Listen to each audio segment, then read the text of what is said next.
When I bought my house in Meadowbrook Estates 3 years ago, I thought I'd found paradise. The neighborhood was pristine, the homes were beautiful, and everyone seemed friendly enough. I work remotely as a cybersecurity consultant for several Fortune 500 companies, which means I spend most of my time in my home office, connected to the digital world. The massive bonus I'd received that year had allowed me to pay cash for the property, and I was looking forward to a quiet, drama-free suburban life. I should have paid more attention to the woman who introduced herself as Karen Hutchins, HOA President, before I'd even finished unloading my moving truck. She arrived with a clipboard, a tight smile, and a 3-ring binder containing what she called the essentials for living in our award-winning community. The binder was over 200 pages long. Now, before we dive into the absolute chaos that followed, do me a favor. If you're enjoying this story of suburban warfare, smash that like button and subscribe to Karen Eat World. Trust me, you're going to want to hear how this ends, and we've got tons more stories about entitled Karens getting exactly what they deserve. Okay, back to the story. Karen was exactly what you'd picture, blonde bob with aggressive highlights, yoga pants despite never appearing to actually do yoga, and an SUV covered in stick figure family decals and HOA bumper stickers. She spoke in exclamation points and ended every interaction with just trying to keep our community beautiful.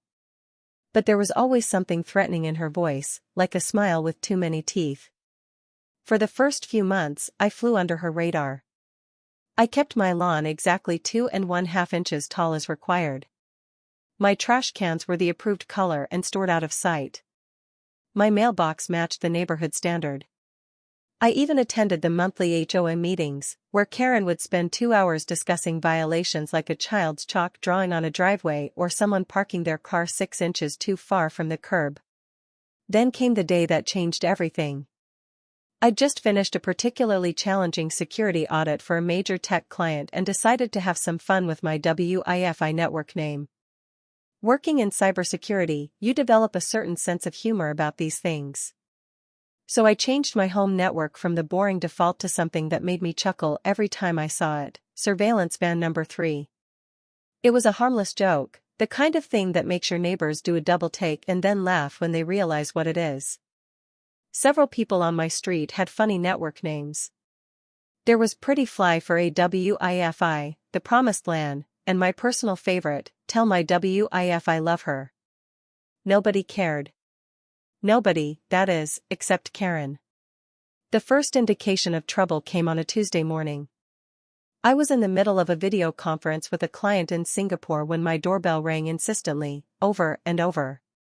I excused myself, muted my microphone, and opened the door to find Karen standing on my porch, her face the color of a ripe tomato.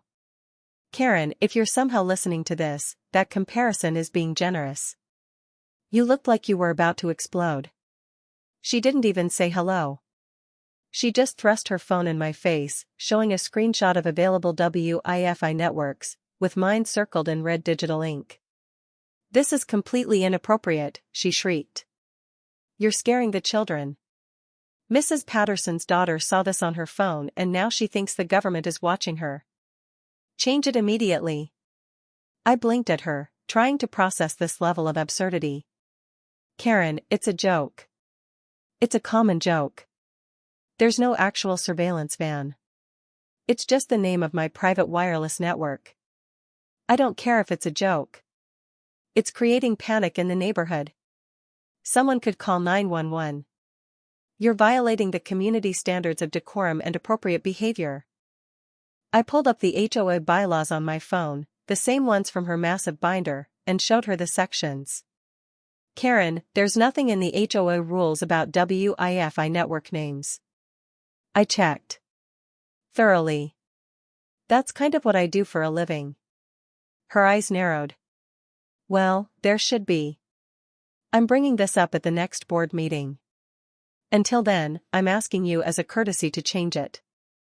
And I'm declining that courtesy, I said calmly. I have a meeting to get back to. Have a nice day, Karen. I closed the door and returned to my conference, thinking that would be the end of it. I was so wrong.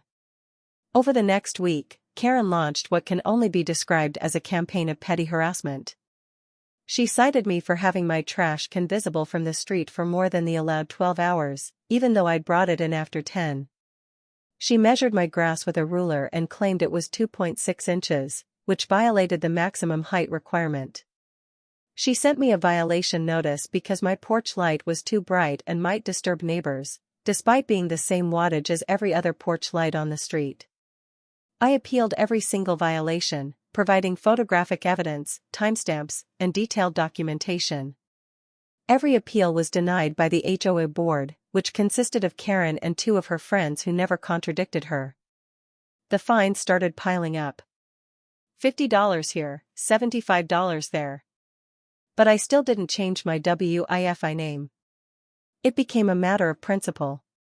The situation escalated when Karen began taking photos of my house from the street at all hours, documenting any possible violation.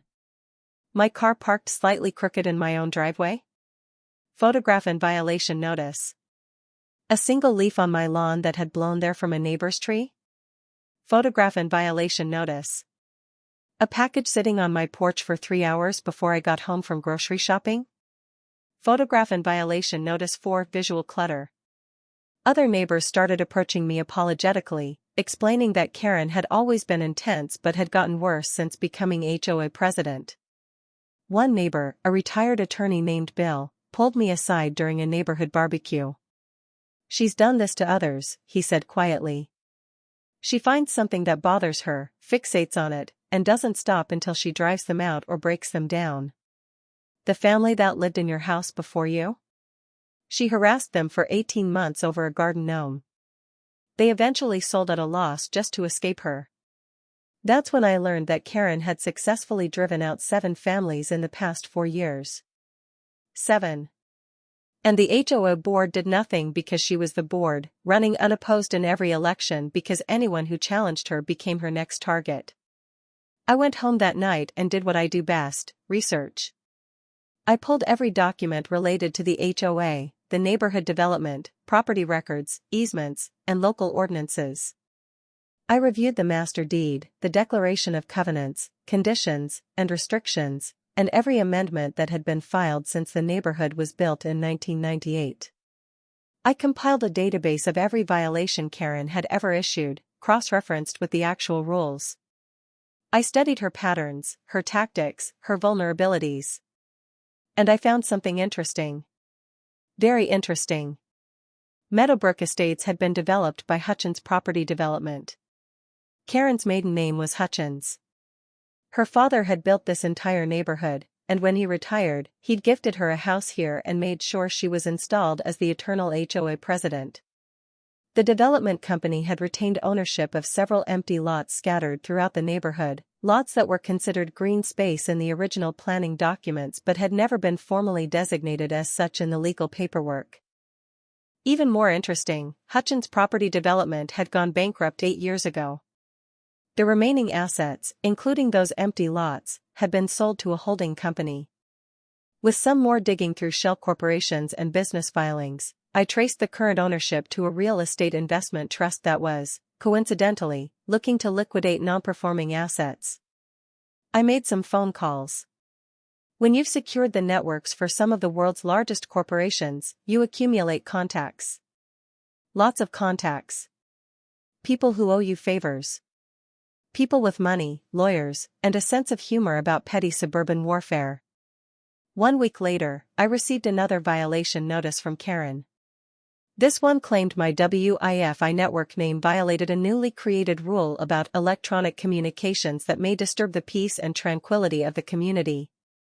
The fine was $500, with an additional $200 per day until I complied.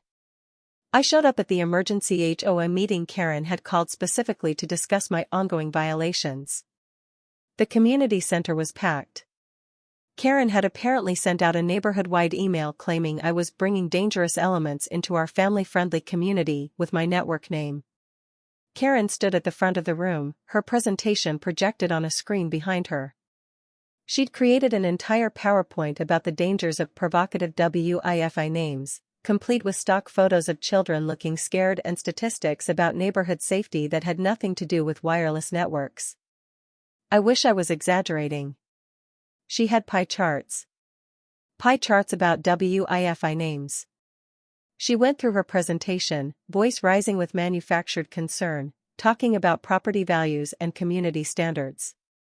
Then she got to her final slide, a motion to fine me $700 and require immediate compliance or face a lien on my property. Now, Karen said, smiling triumphantly at me, does the homeowner have anything to say before we vote? I stood up slowly, pulling out my laptop. Actually, Karen, I do. I have a presentation of my own. Her smile faltered. That's not on the agenda. Well, neither was ambushing me with fabricated rules and threatening my property, but here we are. I connected my laptop to the projector. Everyone here should know that Karen has created 17 new rules in the past month, all targeting me specifically, none of which went through the proper amendment process outlined in our HOA governing documents. I clicked to my first slide, showing the amendment process requirements side by side with Karen's email announcements. Murmurs rippled through the crowd. But that's not why I'm here tonight, I continued. I'm here to discuss property rights, specifically regarding the empty lots in our neighborhood. Karen's face went pale. That's not relevant to this meeting. Oh, but it is. You see, you've spent the past 2 months claiming that my WiFi network name disturbs the peace of this community. You fined me, harassed me, and threatened me. All over a joke that harms literally no one. But here's the thing, Karen. You don't actually care about network names or community peace. You care about control. And you're about to learn what happens when someone has the resources to take that control away. I clicked to the next slide, property records for the 7 empty lots in Meadowbrook Estates. These lots have been sitting vacant for years. According to the original development plans, they were meant to remain green space. But legally, they're just privately owned vacant lots. And as of 72 hours ago, they have a new owner. The room went completely silent. Karen's mouth opened and closed like a fish. Me, I said simply. I now own every vacant lot in this neighborhood. 7 parcels, totaling approximately 4 acres of land, scattered throughout Meadowbrook Estates. And according to our HOA rules, which you love so much, I have every right to develop them however I see fit, as long as I follow the architectural guidelines. Karen found her voice. You can't. Those are green spaces. Everyone here expects them to stay empty. But they're not legally designated green spaces, Karen. Your father's company never completed that paperwork. They're just empty lots. Private property. My private property. And I've already submitted my building plans to the county for approval. I clicked through the architectural renderings I'd had drawn up. Lot 1, at the entrance to the neighborhood where everyone enjoys the view. I'm building a 6-foot privacy fence, allowed under HOA rules, and installing a cell tower. I've already leased the space to 3 major carriers. It'll be quite tall, but it meets all setback requirements. The crowd erupted. Karen tried to shout over them, but I kept going. Lot 2, the one behind your house, Karen? That's going to be a perfectly legal short-term rental property. I've designed it to meet every single HOA architectural requirement. It'll be rented out on Airbnb and VRBO. Imagine the variety of new neighbors you'll have every single week, with their cars, their parties, their complete lack of investment in your precious community standards. Karen's face had gone from red to white. She gripped the podium like it was the only thing keeping her upright. Lots 3 and 4 are going to be my personal projects. I'm thinking outdoor event spaces, again, fully compliant with local noise ordinances and HOA rules. Weddings on Saturdays, parties on Sundays. All perfectly legal.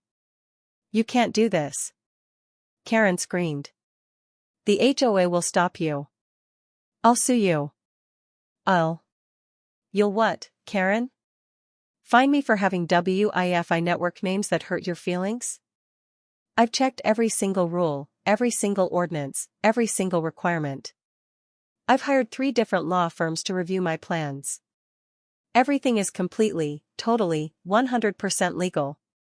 And here's the beautiful part, you can't stop me with HOA rules because I'm following every single one of them. I smiled at her, the same tight smile she'd given me countless times. But wait, there's more. Lot 5 is going to be particularly special. Remember how you love taking photographs of people's houses?